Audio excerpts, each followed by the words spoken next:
you'll be wondering why there's so much rust on this relatively new car. Well, in order to explain that, I'll have to go through a little brief history of how Nissan Figaros are so rusty. The first logical stop-off point here is Earth, 2.4 billion years ago. At this point, there was only very basic anaerobic life, but around about this time, evolution stepped in to cause the first of my problems. A bacteria evolved that started doing something that nothing else ever had. It started photosynthesizing. Now, as a result of this, it captured CO2 and metabolized it, and its waste product was then this, oxygen. Now, oxygen is very pleasant to breathe, but unfortunately is incredibly corrosive. This causes something called a redox reaction. In simple terms, oxygen oxidizes the iron, which then turns into rust. And this is why I now have to cut out the sills. We're going to get straight into it and get all this little lot off, see what we're dealing with, and get ready for welding.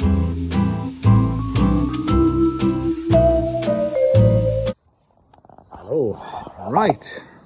So, we're getting the money's worth out of our £21 little grinder.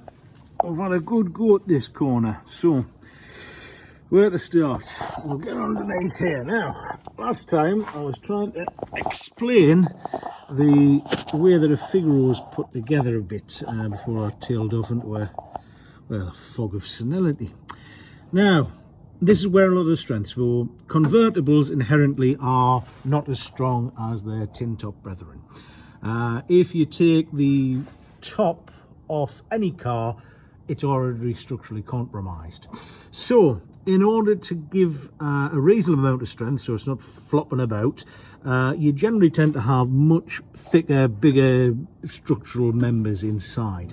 Now, getting back to the history of cars, at the very beginning, you didn't have structures like this. This is what's known as a monocoque. So, in the olden days, you would have a separate structure, a chassis, and then you put your body on top. This was very common. In fact, Triumph was still doing it up to the 1980s with things like the Triumph Spitfire and before that the Triumph Batiste.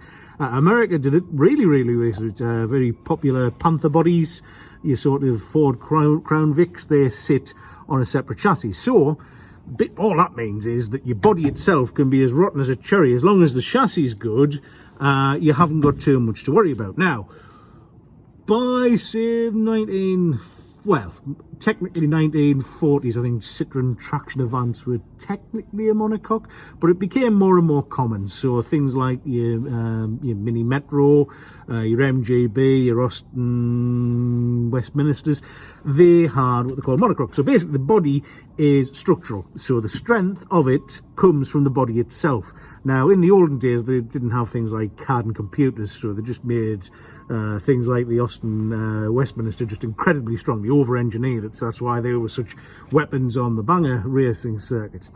Now, with the Figaro, it has a complex series of outer sill and inner sill. So this here is our body. Now, believe it or not, when I finally got to it, it's this bit here is quite solid. I'm going to clean this all off with a polycarbide bit, a polycarbide head, to take off all the rust. Looking at it, there's going to be a few areas where I'm going to have to do little patch repairs here just to make sure this is good and strong. So I think we've got a one here, but we're down to body filler. And actually, now that I've taken a lot of this back, we're down to like solid metal.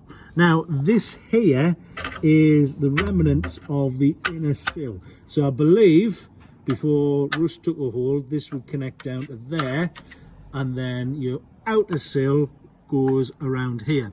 So looking at it, I'm gonna have to, well, this is spot welded in, so I'm tempted to drill those out and take this off. So I've got an order, the inner sill. It would be handy if there was some sort of remnant, so I can sort of backwards engineer this to figure out how it went in. But I think I'll take all these off once I've got I'll leave this on for a minute so I've got a little bit more damping to go at. So once I've got me new inner sill from FK10, we'll offer it up to see if it does, if my theory is correct. From there, take the rest of this off, and then it's a sort of C shape that goes on here. So this is all going to come off. New one going here. We'll do a few repairs. Now, at the back, things got a little bit more serious. So I've taken all the rust off the inner wing. Don't seem to be able to get a hold of inner wings, but I think if I can find a panel similar like a micro or something like that, I'll just match, because again, it doesn't matter so much here if this is looking perfect as long as it's strong rust free. So we've got all the rust off. Yeah, that's the corner here.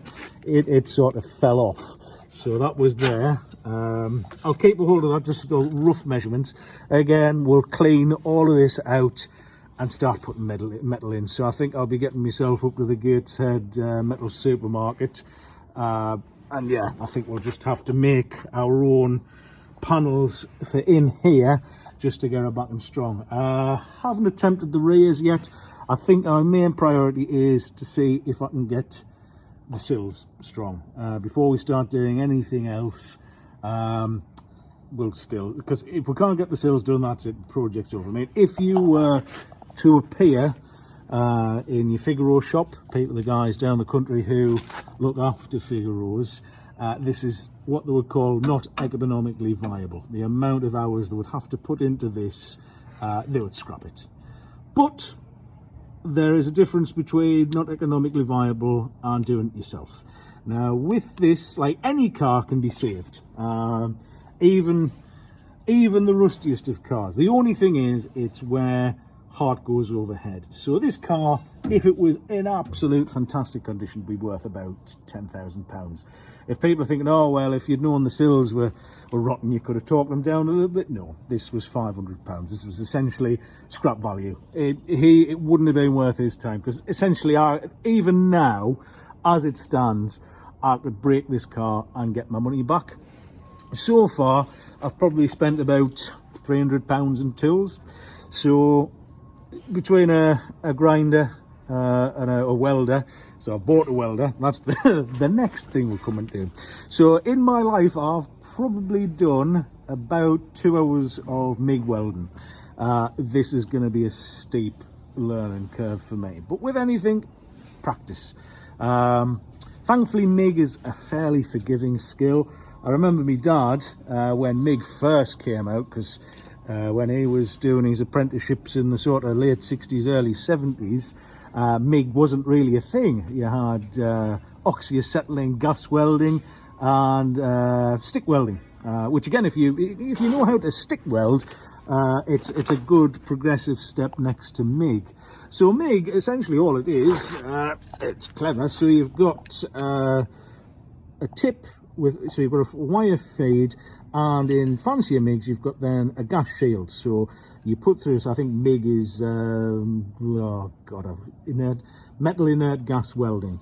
So when you're welding, when you've got your spark, your arc, and you're welding up a seam, the oxygen, again, our old friend oxygen, comes in and it will actually oxidize the weld, which means it won't be as strong. So MIG, what MIG does, it squirts a bit of gas through the nozzle around your weld, an inert gas, usually argon carbon dioxide mix, and that protects the weld as it's going, and then as soon as the weld sets, you've got a nice good strong weld. A thing that's becoming more and more common, which is what I'm going to be using, is flux core welding. So basically, instead of having a gas, you've got a hollow piece of, well, the thread of metal, your welding steel. Inside it, it has flux. So as it's melting, it basically then is released. It protects the weld, and in theory gives you an all right weld. Again, if you have unlimited budget, my option would definitely, or my preference would definitely be to have a gas MIG setup. But unfortunately, one of the skills I've never been very good at in life is making money. So this is definitely going to be as low down and dirty. However, I've sat through quite a lot of YouTube University now, so hopefully I've got an idea of what I'm doing. And again, we're going to have a bit of practice this weekend, because if you've got your setup right, you can get decent results. I think it's just a case of have a go. You know, you learn more in life through your failures than you do your successes. So hopefully I know a little bit these days. So anyway, I'm gonna sweep up the remainder of me Figaro into the bag of shame, and then I think we'll call it for today, although I might try and take the bumpers off before I leave, and then just wait on my sills, and then we'll have a big practice at welding. And next week on Saturday we'll get back down and get to it. Okay. A few moments later.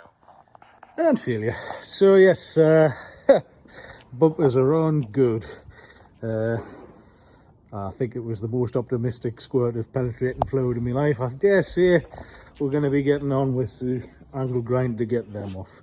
I have actually got, well, actually, the more I look at the front one, the more I might be able to salvage it with a bit of steel wool. But I've got 2 brand new fiberglass replacements which I'll paint chrome. Yes. So yeah, we'll leave that there for today. Put it away, and then next time we'll see what we can start and do about putting some metal back in it. Anyway, for today, thanks very much.